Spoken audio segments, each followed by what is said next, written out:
Welcome, everybody.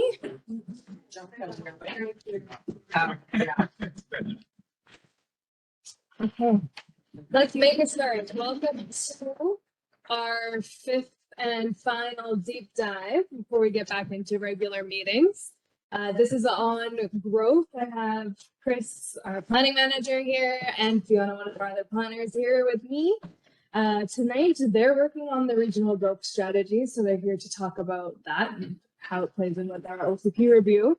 And then I have some various information for you on our Naramata Village Center development permits, some of the history of how we've gotten here for land use, and then some infill mapping and other new mapping pieces, which are on the table for you for our second half, which you'll get to draw on them and look at them more closely. So as usual, I'd like to acknowledge that we are gathered here on the unceded territories of the Syilx people. And this tonight hopefully is a little bit more informal than some of our other panels, and you'll be able to ask more questions and spend more time on the maps and fun things.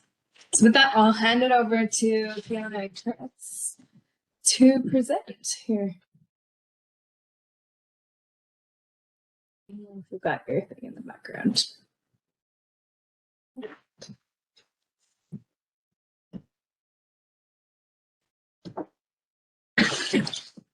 I'll squeeze over here so I can reach the button as well, or use this as well too. Okay. New technology.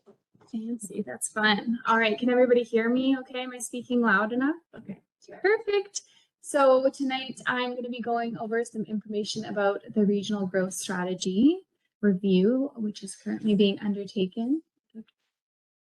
Uh-oh. Maybe you have to do Maybe I have to do it. You have the arrow. No.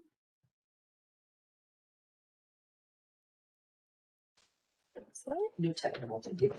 Yeah. There we go. We'll figure it out as we go. So to give some background context on the regional growth strategy, the South Okanagan Regional Growth Strategy was adopted in 2010, and the participants include the municipalities of Penticton, Summerland, Oliver, and Osoyoos, as well as electoral areas A, C, D, E, F, and I. And the purpose of the regional growth strategy under the Local Government Act is to promote human settlement and to ensure that it is socially, economically, and environmentally healthy and makes efficient use of public facilities and services, land, and other resources. So the human settlement and land use goals are the part of the regional growth strategy, or RGS, as I might refer to it throughout the presentation. The parts of the RGS bylaw that we at the RDOS use the most, accompanied by the growth management map, which established the primary and rural growth areas. To the left, you can see the original growth management map, which was adopted with the first RGS bylaw in 2010, which shows the 5 primary growth areas with the red stars and the 10 rural growth areas shown in blue. So primary growth areas should be where the majority of development is directed, and the rural growth areas are where limited future development is anticipated or where development has been predetermined through approved zoning. So following the adoption of the RGS bylaw in 2010, the first review of the RGS bylaw was completed in 2017, and the next review was initiated in 2020. And as part of the original adoption of the bylaw, we decided that we would implement the growth boundaries for the rural growth areas as we reviewed the official community plan bylaws. So over the past few years, you can see 2013, 2016, 2018, and now 2021, we reviewed so far 4 of the official community plan bylaws for the electoral areas in the South Okanagan region. And you may note under areas F and area A there are some asterisks next to the rural growth areas in those regions. And that is because as part of those OCP reviews, it was identified as a policy directive to review the suitability of these growth areas when we initiate the next RGS review. So as I mentioned, that RGS review was initiated in 2020.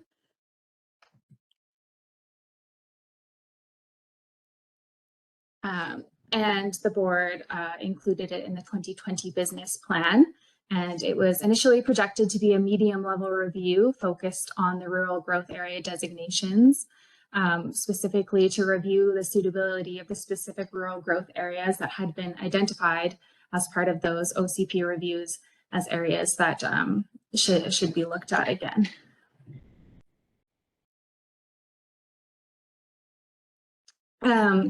However, over the past several years, there have been a few instances where we have received proposals for subdivision or development.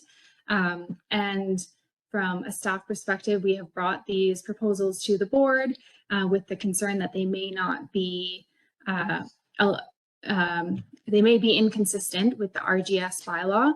However, in each case, the board's final determination was that they were consistent with the RGS bylaw. So going into this this next RGS review, we felt that also, in addition to reviewing those RGS rural growth areas that had been identified in the area F and area F and A OCP bylaws, that we should also be including more clear criteria on growth outside of the rural growth areas, and making sure that in the future we're able to take a more consistent approach across all levels. So that brings us to most recently at the June 2nd Planning and Development Committee meeting. The board resolved to pursue a major amendment to the RGS bylaw in order to provide greater clarity on development outside of current primary and rural growth areas. And on the left here, you can see this is the version of the growth management map that was adopted at the 2017 RGS review. And in this year's review, we are proposing to replace what is currently the primary and rural growth areas map, which was shown in the previous slide, with a new growth management map, and update the current primary and rural growth area classifications with a wider range of classifications to provide greater clarity and direction on future development proposals. So as you can see here, these are the 8 new growth areas, and then the new growth management map just provides a more visual illustration of where those categories will apply to. So I'm just going to take you through each of these categories and specifically how we deciphered what would go where. So the first category proposed is growth areas, and growth areas is what are currently called primary growth areas under the existing RGS bylaw, and include urban centers identified for existing and future urban growth, which offer a wide range of commercial, institutional, and industrial land uses, and the necessary infrastructure and services and amenities to accommodate sustainable future growth. So the growth areas include Penticton, Summerland, Oliver, Osoyoos, and OK Falls. And the areas that are currently rural growth areas have been divided into 2 categories, which I'll go over next, which are village settlement areas and resort areas. And you may notice as we go through these that the 3 areas that were identified in the OCP reviews have also been removed from these 2 categories. So first is resort areas, which include small resort-based communities with a mix of commercial services, institutional uses, tourism accommodation, and low, medium, and high density housing, which have generally been settled as a result of a nearby recreation area. So currently Apex is the only resort area. However, there is the possibility of the inclusion of other resort areas in the future, subject to certain requirements. Next is village settlement area, which includes communities that offer a limited mix of commercial and institutional uses with mainly low density housing types. These communities have some water and or sewer servicing. However, it has not yet been extended to the full community. And this is the category that applies to the main portion of Naramata and also applies to Kaleden and Gallagher Lake, or the other two village settlement areas.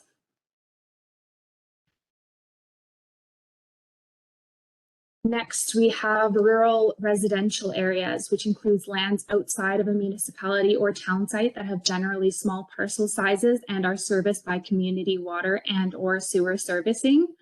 New development and zoning of lands categorized as rural residential area will be limited to proposals that are consistent with the land use designation of the area under the applicable official community plan, and where existing servicing is available to support the proposal.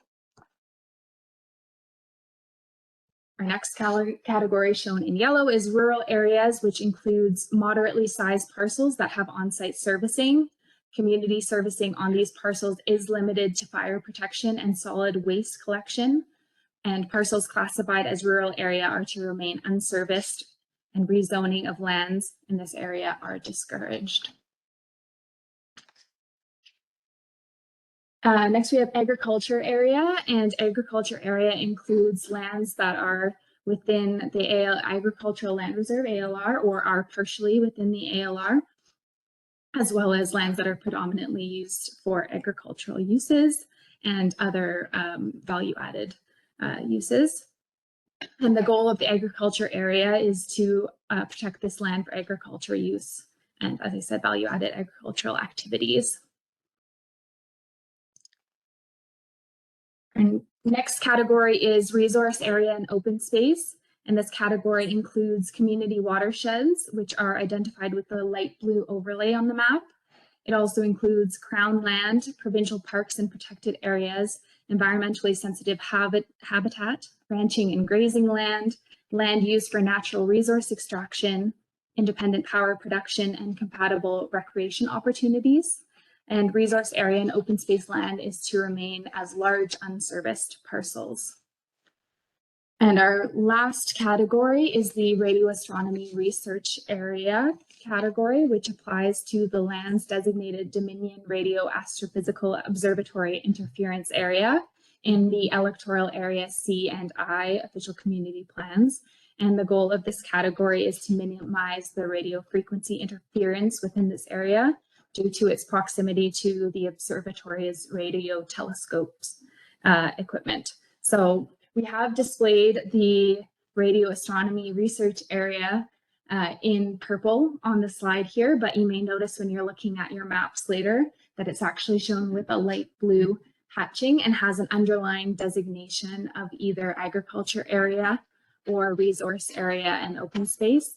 And we are proposing that should there be an application to rezone a land to a category other than resource area and open space or agriculture area, that an amendment to this bylaw be required, as well as that the policies for the radio astronomy research area would take precedence over these underlying agriculture or resource area classifications.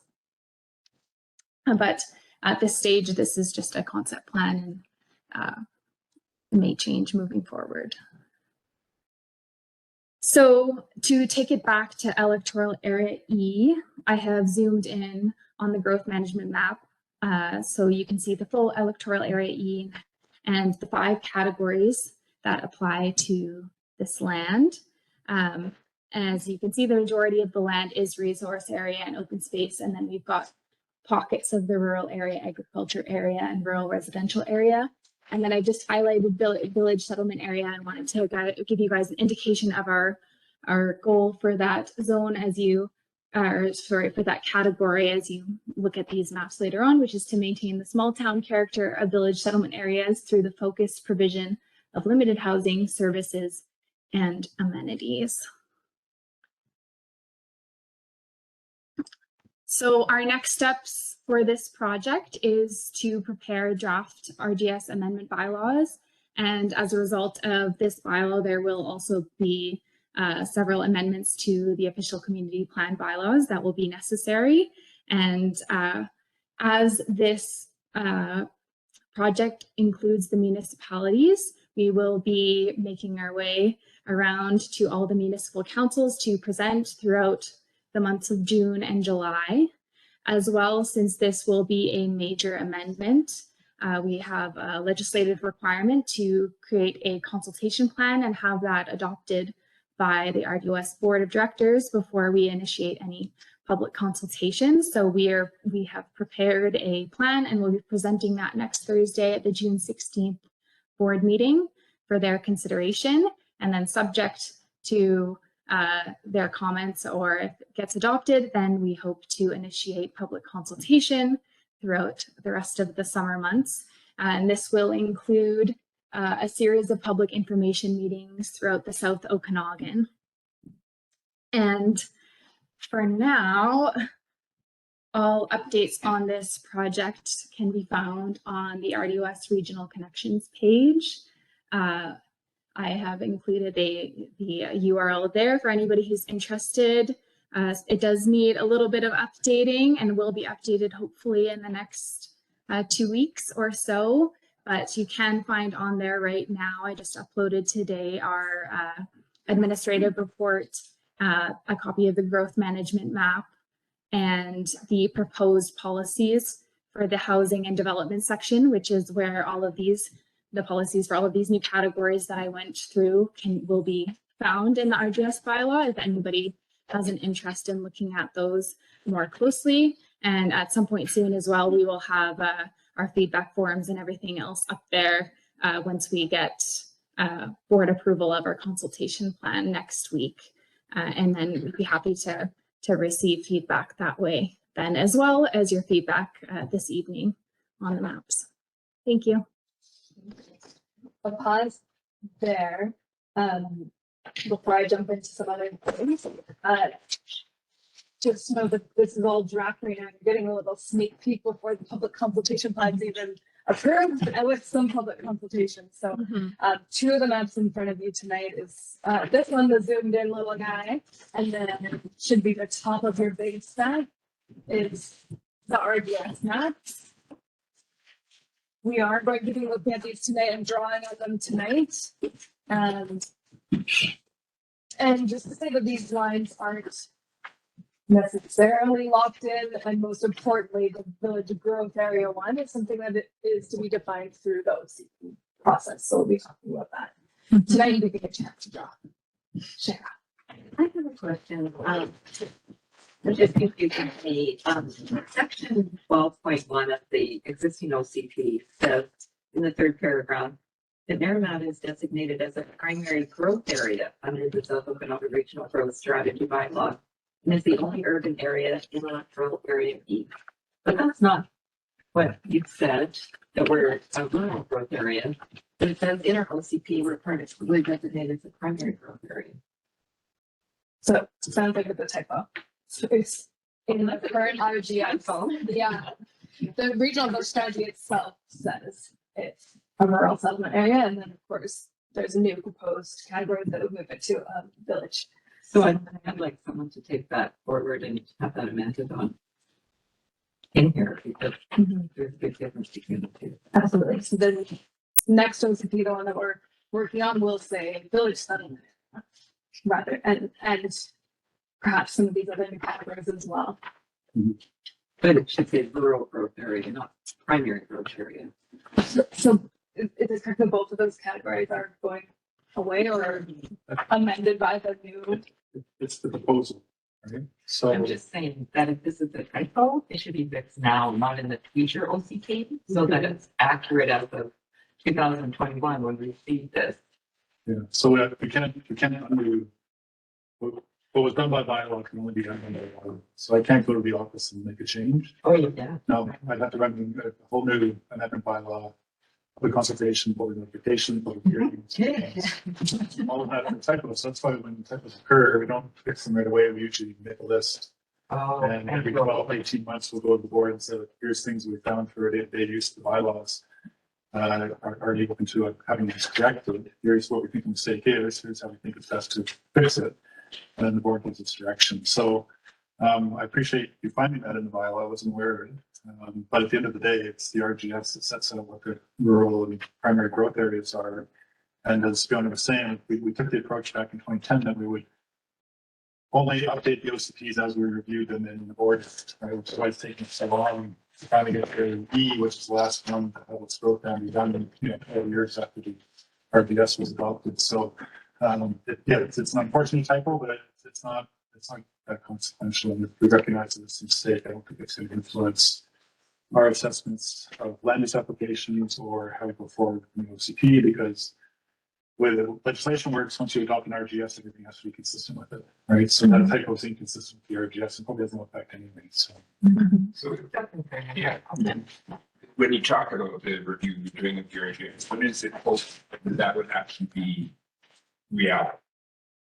That's a big question. Part of that could be determined by what the board says about our consultation plan next week, as depending if they want more or less or different, that could adjust our timelines. I mean, it's a moving target. I hate to say it, but when we But I know they're hoping for it. yeah. I'm talking 2 years, 4 days, which will be. well, when it got on the business plan in 2020, it was supposed to be done by 2021. So we had a lot of turnover in the department. We've had emergency operations centers. We've had high volume applications. We had the board changing priorities for other projects. Pulls us in different directions. So at this point, I mean, and when we went to the board and we pitched it as a moderate project, we didn't envision it getting to this point.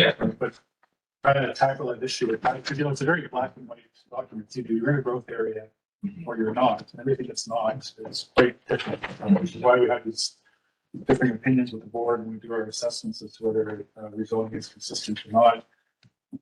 And so when we decided to try to tackle that issue, well, how do we deal with, or how can we better deal with proposals outside of the growth area so we're on the same page as the board? Dealing with only 2 categories, which is the primary and rural, is very limited. Sure. But what's the alternative? Well, we didn't really have an alternative, and so we spent months coming up with what we have here now. So that was unforeseen. And unfortunately now we're into an election year.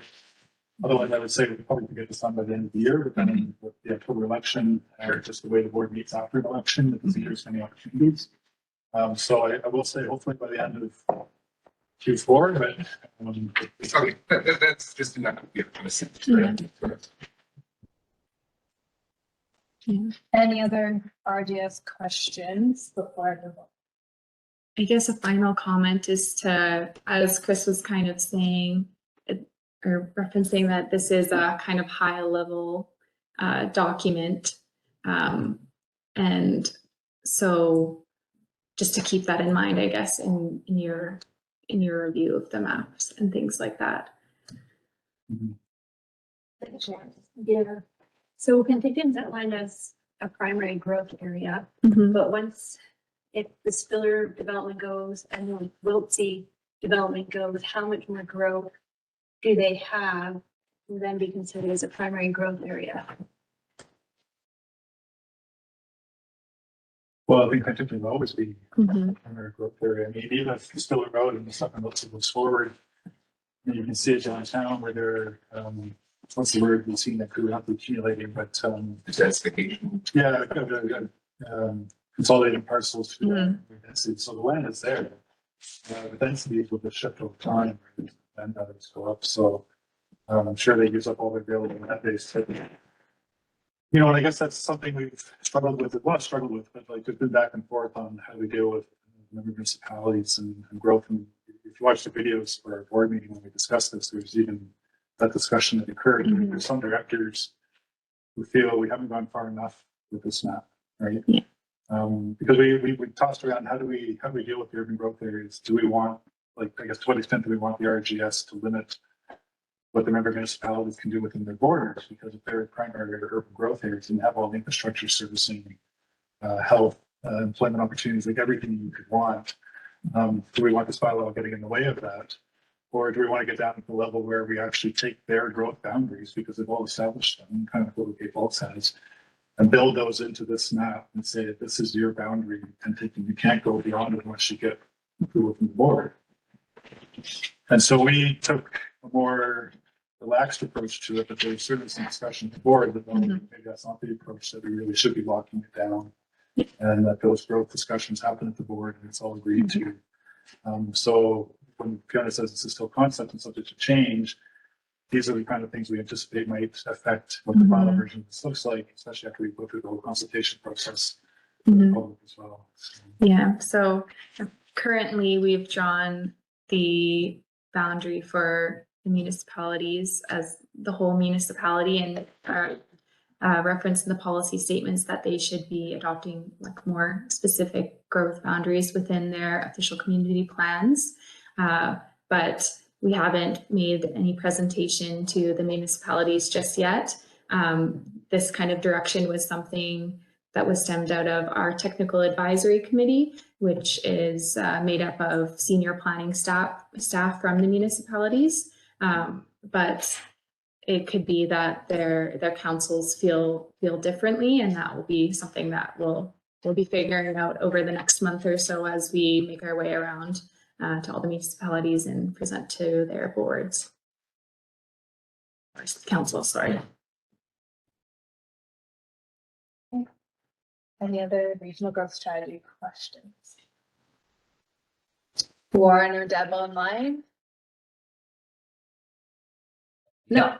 It's still there. Oh, we got you. We got you. Do you have any questions? Just a quick question. If you can, are we able to pick up some maps at your office? Because I'd like to see them. Yes. Okay, Definitely. that'd be great. Thanks. Yeah, and I haven't linked the video recording of the Planning and Development Committee meeting to the regional growth or our regional connections page for the RGS bylaw, but I could look at adding a link there too, and a timestamp or something like that for those who are interested in listening to the board's discussion. Okay. Great. With that, I'm going to move on to the next presentation so that we can get to drawing on maps. I got a little excited with maps too, so there's a lot of map pictures in here, and I'll zip through them. I like maps. It's a good thing. Okay. Share.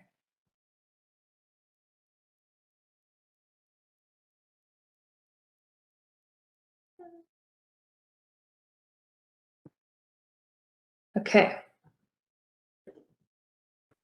I can move out of the way and go around. Okay. I'll stand. Move my legs, get out of the way of the screen here. You can see if I can run this thing. You want to stand over here? Yeah. No. Oh, no, that's fine. Okay. Oh, yes. I just wanted to give you all an update on where we are. And apparently I moved this to the beginning. I thought it was at the end, but so we're transitioning from phase 2 into phase 3 right now. We've just wrapped up phase 3 of the survey, and our next meeting is on those survey results. And we're getting through the visioning process, which will be part of the results of the surveys as well. So now moving into drafting a new official community plan. This is kind of the wrap up of some of the technical background reports and mapping that has been happening in the background while we were talking about survey and other processes.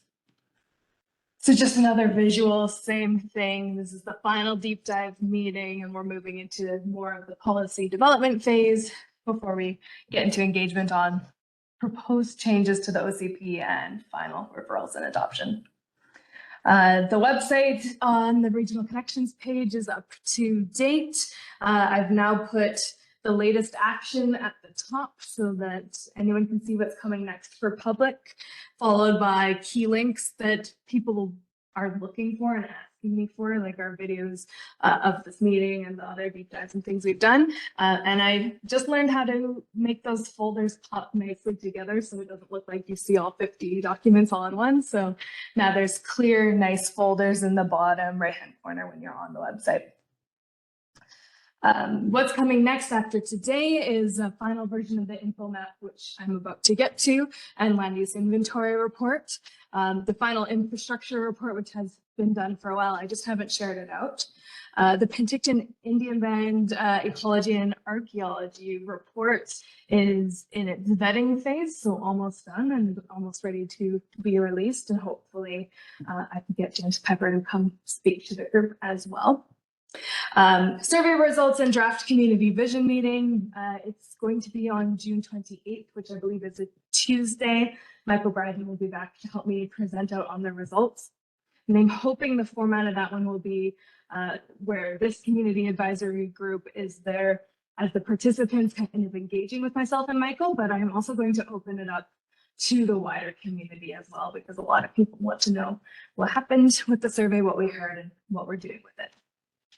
And then I still owe you the rest of the question and answer sheets, so those are coming. I also wanted to go over a little bit of, a few people have asked me what is even happening with planning in Naramata, how have we gotten to here? So a couple text slides, and then I've got it in visuals for you because I find that much more interesting. But we have maps dating back to 1908, 1909, and 1912, which are the majority of the district lots getting subdivided into Naramata as we know it today. So that's the village getting divided into all its little tiny residential parcels, as well as a lot of the farms along Naramata Road getting divided into more or less what they are today. There have been subsequent subdivisions to make them smaller, or home site severances off of the side, which are the smaller properties you see. But a lot of it is there in those old maps. And in 1972, we had the first zoning bylaw, and then the first residential subdivisions on Upper Quebec. I've put these in here because a lot of people ask me as well, what the heck's going on with Vista up the hill and how have we gotten to these subdivisions? So a little bit of the timeline for you. 1981 was a study for residential subdivisions from Upper Quebec all the way down to Gone, and from Naramata Road all the way past the KVR. So those are all the subdivisions you see today were pretty much identified in that 1981 study, which the first version went into the Naramata Settlement Plan in 1982, which actually was the precursor for the first official community plan, which came out in 87. Since then, 83 to 94, we saw most of the subdivisions go in, all the way up Upper Quebec and Juniper and those areas, with the exceptions of the Naramata Benjamin properties and the Kettle Ridge properties. Then a couple more amendments to OCP and zoning bylaws, which brings us to our more recent era where Stonebrook and Kettle Ridge both started in 2008, 2009, and they're still going through their phases today. And then we see, of course, the old Tree Fruit site going through for the Anna Avenue townhouses and whatever's coming next for the site there. And then 2022, new Okanagan Valley zoning bylaw for the area, and we are working on our new OCP. So to put this in pictures, I like pictures. I'm not going to go totally through it. I'll share this afterwards so that you don't hear me talking about maps, because I could really go all day for that. 1908, this is the original village plan. We then go on to 1972, where we're starting already to see commercial right in the Robinson area, residential all throughout where it already is. Interesting, the Naramata Centerlands are zoned residential here. This one's quite hard to read, but this is that 1981 study that identified most of the upper subdivisions, and it's marked most of this as urban. Then we get into our 1982 OCP, and somebody lovely colored it in. It's actually a blue and white map. This is a version that was scanned from somewhere, and it's more or less what we see today. Manitou Park on the side, commercial along Robinson, industrial where the packing house site was, and the blue A for administrative is where Naramata Center is. This is a very, very similar map, just the next version in 1987 of the OCP. Then 93, I believe this was a zoning update. Can't see where my notes are. Nope, another OCP. Difficult one to read. 95 was finally another version of the zoning bylaw, which again is more or less what we see today. Not a lot of changes since then. 08, OCP and zoning. And then now we're back into color and nice digital versions, where this is our current OCP designations as amended to date. And then our current zoning as amended to date for the area. So all of that has informed our land use analysis. The background report we contracted out to EcoPlan. It's been more or less done since November, but waiting on a lot of the mapping pieces to be done, making sure the data behind it was accurate. So I've been working on that in the background. The purpose of this report really is to look at how is the land divided up now in our current OCP.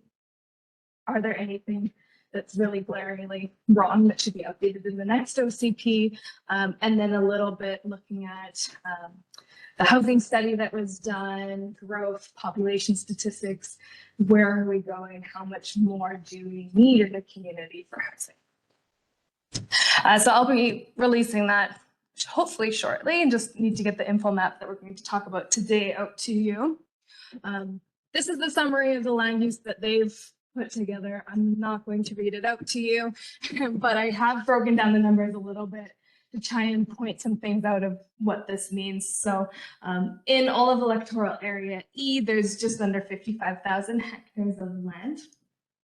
A large majority of that is resource area, 69%. So, I threw this in here just so you know what I was talking about. These are not real definitions. This is just when you hear me say them, what I mean. In the next couple of slides, developable land, meaning things that can be built on, whether they are or are not, and whether it's the current zoning or some other future zoning, be it higher density or lower density. Developable land with potential for growth. In these slides, I mean areas where we might be able to have more density, may or may not be the case. And then infill potential, I mean properties that are developed and within the zoning and the current development of it, there's still something we can add. So say there's a house on a property that's zoned RS2, which is residential low density 2, they're allowed a suite as long as it's connected to the same septic system as the house. So the infill potential there would be 1 suite. Right, so developable land, the reason I gave you those definitions now, the majority of the land in electoral area E, that's almost 56,000 hectares, is not developable. The majority of the land is resource area, and most of that is crown. So there are a few exemptions where somebody might have a crown lease and they can build a cabin, say at Sheet Lake, but for the most part, this land is not going to be developed. Then quite a lot of the land is parks, green belts, like conservation areas, lakes. Okanagan Basin Lake shows up as a zone and part of the land. So between those two categories alone, it's almost 95% of the land, and we can assume generally it's not going to be developed. Another 1.3% of the land, which is about 700 hectares, is in agricultural land reserve and largely protected. It can have some more housing. So you might see ALR properties on our infill map are showing that has infill potential, but it's quite limited to 1 main house that may or may not have a suite and 1 accessory dwelling up to 90 meters squared, and not both, either an accessory dwelling or a suite. So it's not as large as other things, and we definitely don't think that would be rezoned or higher density. So that leaves only 4.3% of the land with development potential. Yeah. Go back there. There's a further 231 ALR that's not G. So that's something we may be looking at to clean up. There are reasons it might be designated AG or might not be, but I'm sure the Agricultural Land Commission is supportive of making sure everything is designated AG agriculture for land that's in the agricultural land reserve. So a couple of the big cases here are resource area land that definitely could be designated AG. And then there's a bunch of small cases where they were home site severances and it's just a small property with a house. Do you want to add? Well, I was gonna say, I mean, I could be wrong, I don't have the benefit of that, but there's some of those residential subdivisions south of the town site. In the agricultural area, which you can see, and I wouldn't be at all Yeah. surprised if that's all AOR land, even though it's been subdivided. I don't know if it predates the creation of the reserve, but I know sometimes the commission would just take their line right down to the lake. For simplicity purposes, so that might make up some of that 231 hectares of residential lots. Yeah, 3, 4, 5. I was doing this by hand. Because I've also seen in a previous presentation, something like 47% of AG is ALR, which also surprised me, which is the inverse of that. So it seems like a total sort of blurred division between the two. So on the map in front of you from, actually this one you can see it, like this guy. The dashed green lines indicate ALR, but the green filled in areas indicate land that's designated AG. So the number is 55.5% of land designated agriculture is in the agricultural land reserve. Sorry, I'm standing in front of it. And a lot of it is this northern part. These big properties up beyond Indian Rock are not totally agricultural land reserve. Most of this upper area north of Naramata are not in the agricultural land reserve. And then if you look at the bigger version of the map around Falconbridge, there's quite a lot of agricultural land reserves there. Yeah, just a little bit point this is Falconbridge. All that agricultural land reserve land underneath there is actually this one, okay, RGS growth management. Yeah. It's all- When you yeah, when you fix the land on the layer, so that's maybe. So,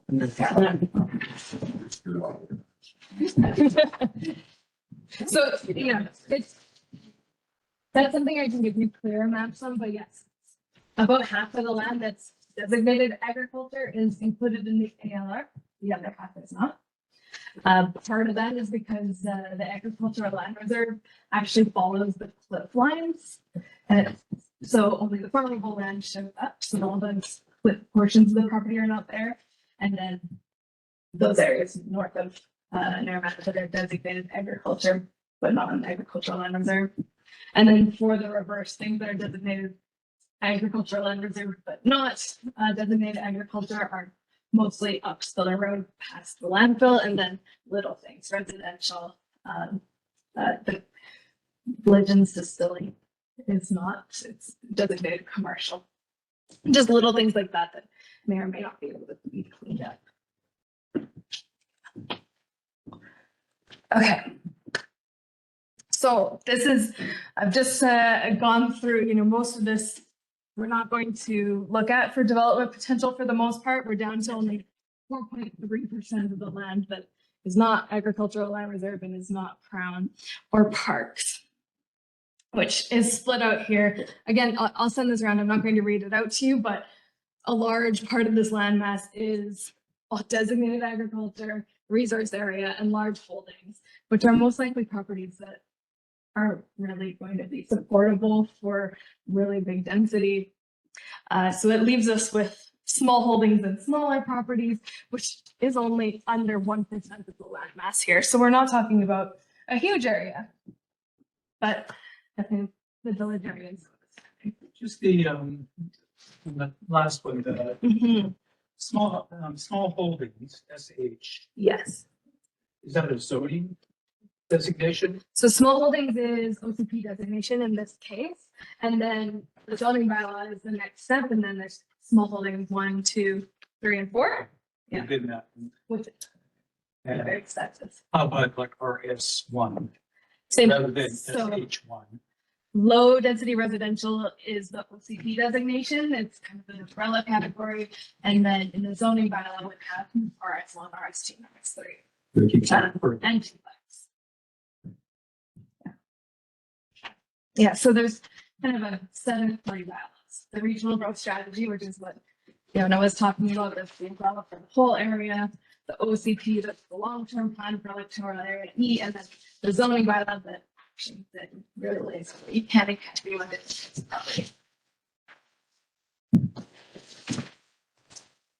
Okay, so this brings us to the infill map, which is the middle one on your stack. Lovely map. Yes, I just got this draft of this morning. So I want to tell you what this is showing you. The colors in the background, which are in your legend here as well, are the OCP designations that we currently have on each of the properties. The little outlines that you see around each property are these growth capacities here. So I did an infill analysis looking at each of the properties, looking at their land improvement value. So if it was 0 to 15,000, I would assume there's no house there. It's probably a shed or something. And then looking at building permit records to see what is or is not built on the property. Which brings me to these 5 categories. So growth capacity 1, which you will see lots outlined in 1, are generally vacant. There's a couple minor exceptions to that, which if you saw them, you can ask me about it. Growth capacity 2 usually has a house, but it's a big enough property over a hectare that can support 1 or more accessory dwellings, depending on its zoning. So those are the outlined in pink. Outlined in orange is growth capacity 3, which generally are smaller properties that do already have a house on it, but they are permitted to have a suite on the same septic system. And then growth capacity 4, which are outlined in gray, are properties that are fully developed based on their zoning. So they either have a house and a suite already or a house and accessory dwelling already. And then the final one here, growth capacity 5, are things that are crown or administrative. So we're going to assume generally wouldn't be developed and they just have a cross hatching through them. So we are going to come back to these maps for you to look at them closer and draw on them. Just wanted to give you that background. And then these are just categories. There's data attached to each of them. So behind the category is actually the number of principal dwellings, the number of accessory dwellings, and the number of suites each of those property could have under the current OCP designations and zoning, which is actually quite a lot. So you see the growth capacity categories across the top, the amount of parcels that fall into each of those categories, and then the number of dwelling units split by a principal dwelling, an accessory dwelling, and a secondary suite, which is in total 1,800 potential dwelling units. A big majority of them are suites, about 900, but there's definitely quite a few properties there that could have another standalone house. Now, caveat here on the principal dwelling is there's a couple of properties that are zoned for a medium density, and I've given them a very broad assumption of based on the average apartment or townhouse size of 1,300 square feet, how many could fit on the property. So it might be a high estimate, and I might look at adjusting those. So that's why, even though it's only 250 parcels, it's showing up as 400, and that's from the medium density. Before we get into the maps, one final thing. It's only 2 slides and then it's map fun time. Just because we haven't covered it yet, but I had it on my list to cover. There is a development permit for the Naramata Village Center area. So that's designated in the OCP as Naramata Village Center and in the zoning bylaw as Naramata Village Center. It's generally the packing site, the Anna Avenue townhouses, the hotel, a couple of the motels, the store, general area up to 3rd Ave. Sorry, not 3rd, 4th. So anything that's built on those properties has to have a development permit I've caveated here that in a previous session when we talked about environmentally sensitive and watercourse development permits, they don't really have a lot of power. They're generally all approved in consultation with the property owner to make sure they meet the requirements, and it's just general guidelines to say the building should kind of look like this, and they've met the majority of the categories. So some of the things that are in there is that the buildings have to face the street, be pleasant, break up every little, I think it's 7.5 meters, be built green, have landscaping, generally look nice and don't mess the village.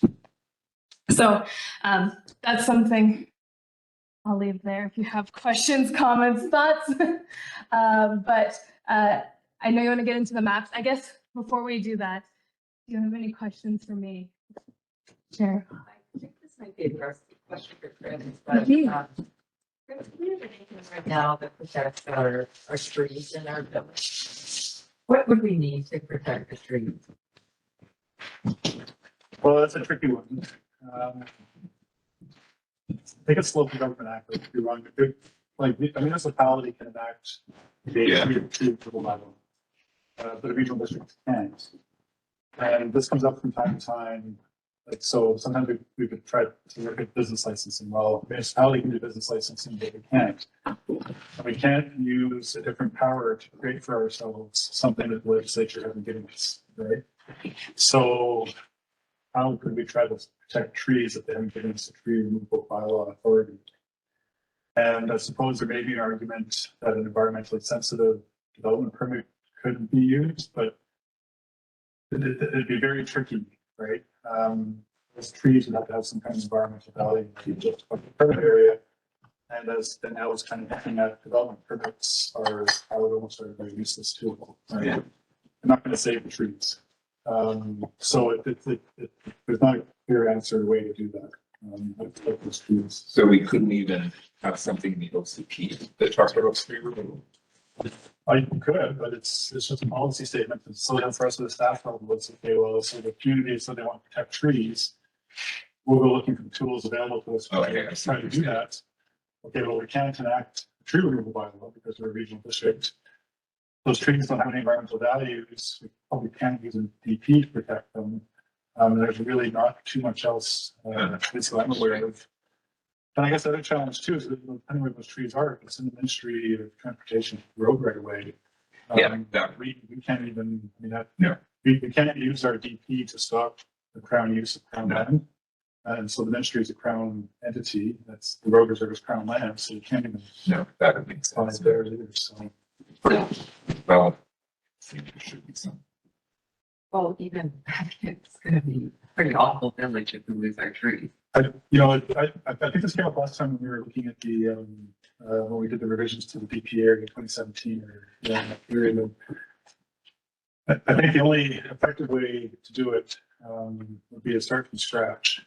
Well, not start from scratch, but we take a different approach to it. If these are trees, and correct me if I'm wrong, but if there are trees that are within the ministry right away, potentially negotiating an agreement or understanding or something with the ministry where the regional district would essentially take over responsibility for that part of the road, but there's a lot that comes with that. Right? The ministry might want to offload sidewalks, curb and gutter, drainage, everything else. And is the community prepared to take that cost on to do all of that to maintain the trees? But then it gives you, at the end of the day, the final say. Kind of an nature of agreement, negotiate with the ministry. If that's what the trees are, because trees are privately held land. That's probably not too much you can deal with it. But what would it take for the regional districts to have the ability to put in place tree protection bylaw? Like it has to come from the provincial government. Yeah. So it'd be an amendment to the what? Well, yeah. The province of its own initiative could amend the local government act and give us the ability to have a tree removal bylaw. How can that never worked in the municipality with the tree removal bylaw? So I don't know how effective those bylaws are. I think they're pretty effective. I've lived in some of them and they're very effective. They really do. They allow an area to be maintained and a tree canopy to be maintained. They have you don't follow. You know, I'd say the likelihood of the province of initiating the act on its own initiative is probably zero. Zero, exactly. So, yeah, so that's the next step. So then I think generally when we want to try to see the changes occur, there's the Southern Interior Local Government Association, SILGA, which might hear Carla reference once in a while. So SILGA is all the local governments in the area come together, and it's kind of like a regional organization. They'll pass resolutions, and those resolutions, if they're supported by a local association, get pushed up to the UBCM convention in Vancouver in September. Then UBCM as a whole debates it, and if there's support for it, then it's sent to the province, and then the province comes back with response, right? So certainly that would be one way to bring that issue up. I missed that acronym. This Oh, it's Southern Interior Local Government Association. Yes. Yeah, Carla's the president. I don't know if that makes that much of a difference, but that might help. Yeah. The UBCM is the Union of BC Municipalities. Another question, definition of vacant land, does that mean that that property can be built on?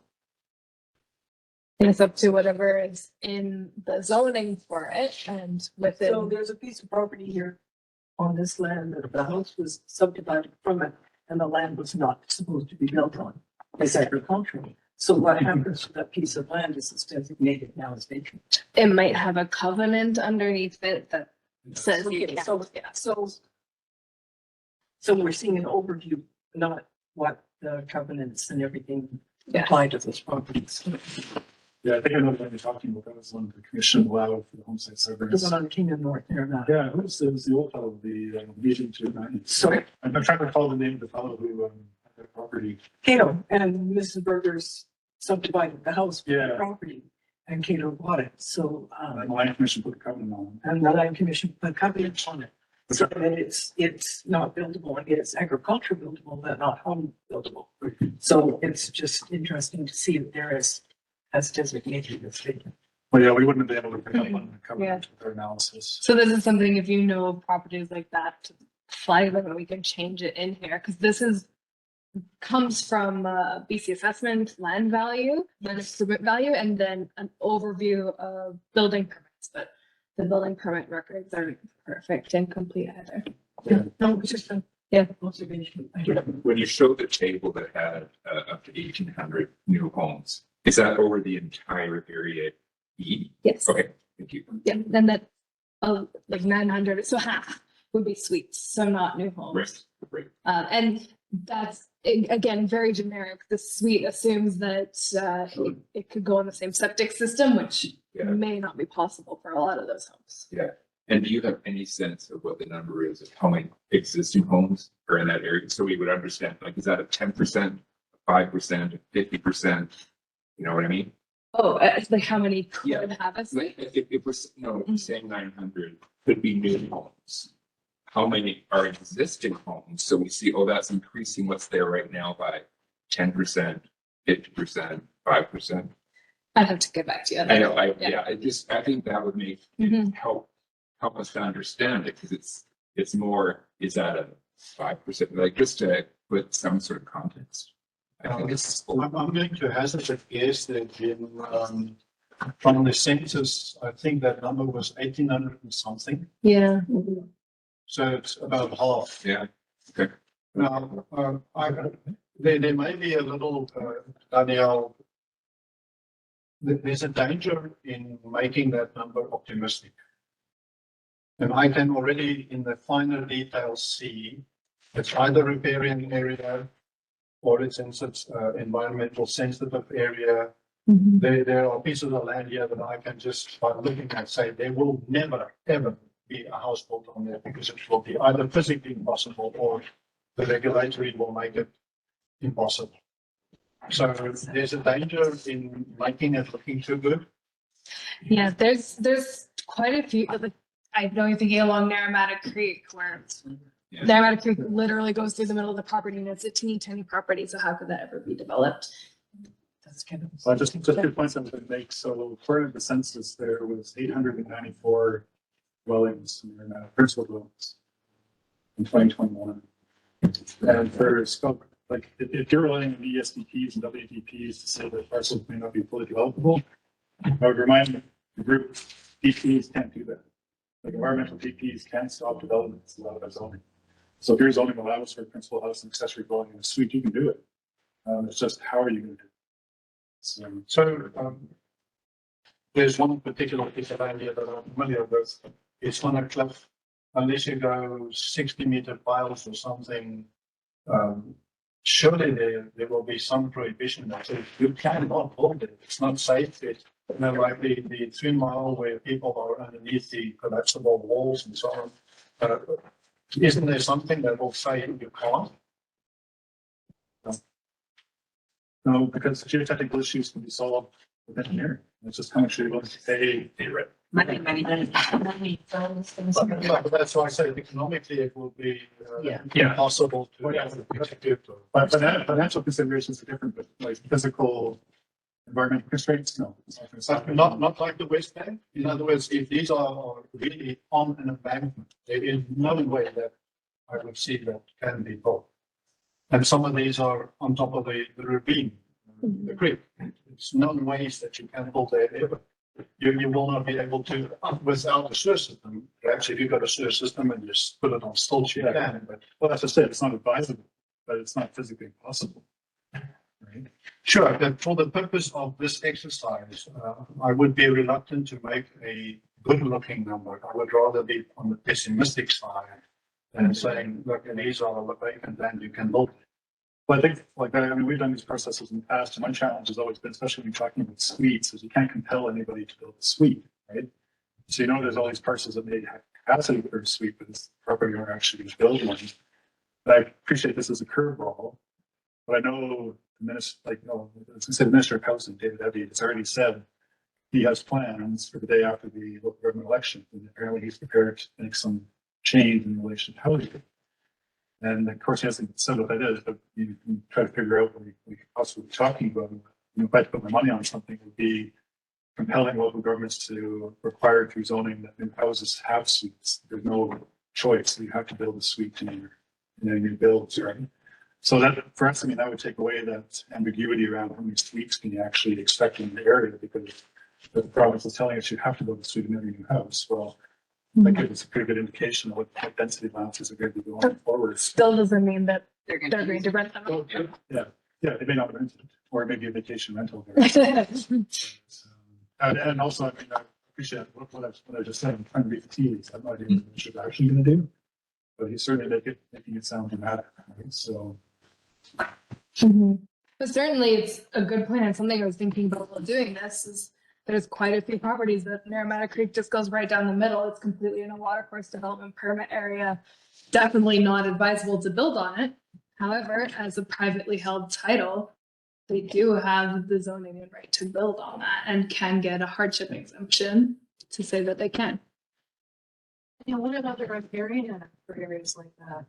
So the Riparian Act says if your property is completely in a watercourse and you have a hardship and the qualified environmental professional can identify some area where you might be able to build, then you can get a hardship exemption from the act and be able to build.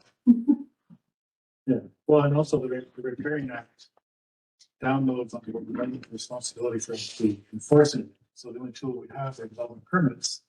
And we know we can't use development permits to prohibit something allowed by zoning, right, for environmental protection. So it's. Will it ever be addressed that there's no to the, you know, there's these guidelines, but people have previously built things that don't fall under the guidelines, and what the message is, build it and worry about it later, because there's no fines, there's no penalties, nothing's taken down. You know, tractor houses with curtains and showers in them, it's if you want to control this and do it the right way, there needs to be some teeth to this. Mm-hmm. Well, I mean, in relation to our ongoing review of ESDPs, what I've been kind of conveyed to the board is don't rezone parts of land to allow for all this density to occur and then expect us to go back with a development permit and somehow make it all right in relation to riparian act. We can't do that. So you have to accept that when you rezone these parcels, that development is going to happen. Right? So you're going to get vegetation clearing, you're going to get roads scarring the hillside, you're probably going to get materials pushed into the water course, you're going to have people in the wildfire interface area. Like, you know, so if you're prepared to change that zoning, you have to accept what comes with that. Right?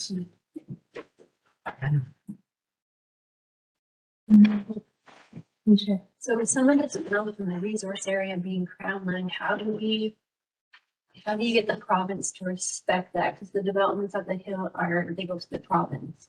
So will the province look at our OCP and look at some of our regional growth and decide not to develop up the hillside? So there's really no way to protect that. No, the province is your OCP is a policy document. If you have not chosen to take a step to implement the regulations that support your policy, don't look to us at the province to do that for you.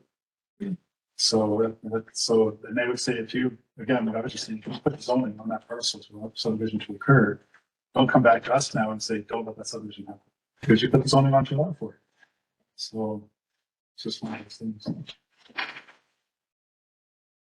An interesting thing growing up here is that a small community, most of the people here years and years ago would look at the hills and go, who the hell would want to live up there?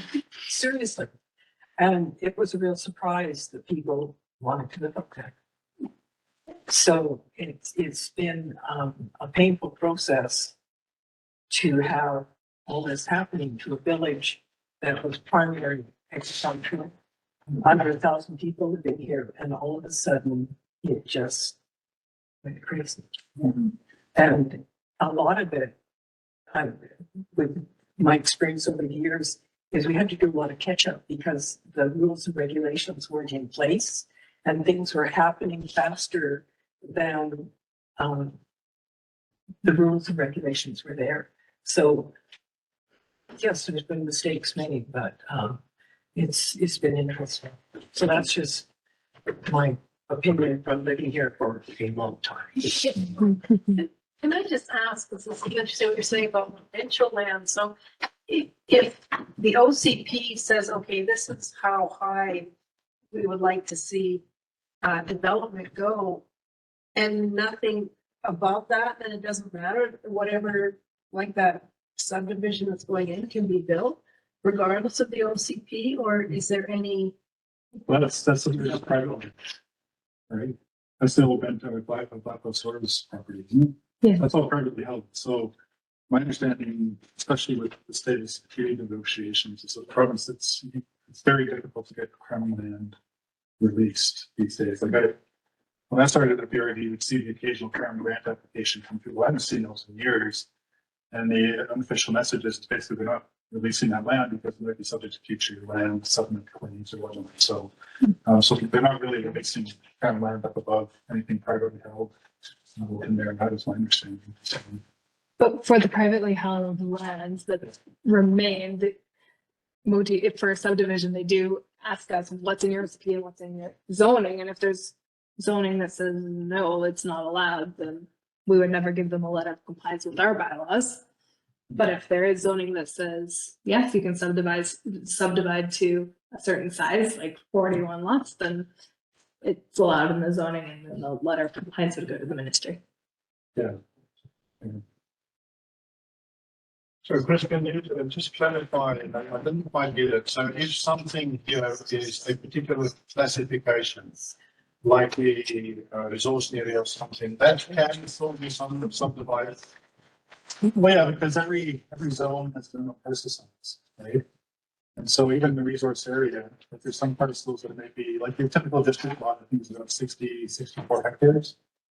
And our resource area zoning allows for 20 hectare parcel size. So if you have one of these district lots and you've got your road frontage, and so you can put a cul-de-sac head on it and have your 3 parcels, you can subdivide that into 3 20 hectare parcels. And I think what people also forget sometimes is that, I mean, it's just my personal opinion, but sometimes zoning is just the starting point for negotiation. It's not a set in stone thing, right? And so even though people might have a resource area zone parcel, they've got different aspirations for it. And so they come in and ask us to rezone it to allow for 1 hectare, because of course, that's not the cheapest, but you know, anything below 1 hectare, now you're into community water and community sewer system. If you do 1 hectare lots, it's well and septic, right? So they come and they ask for that rezoning, and if the board grants the 1 hectare parcel, that's what I was saying earlier about DPs, like if they're gonna allow somebody to do that, then don't expect DPs to make it all right. It's probably not. So,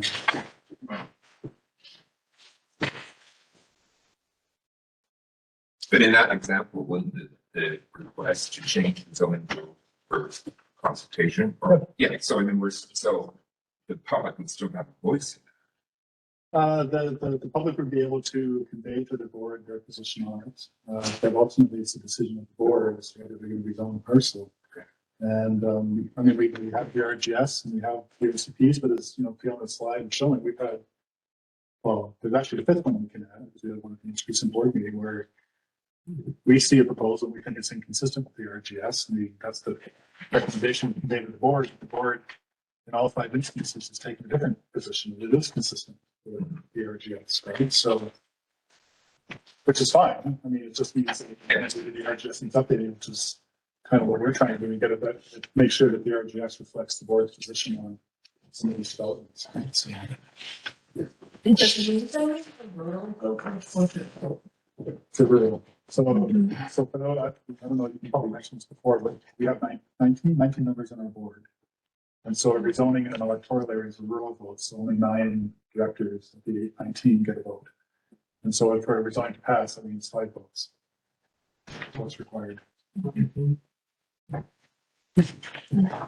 Okay. No, I don't know, Let's draw that.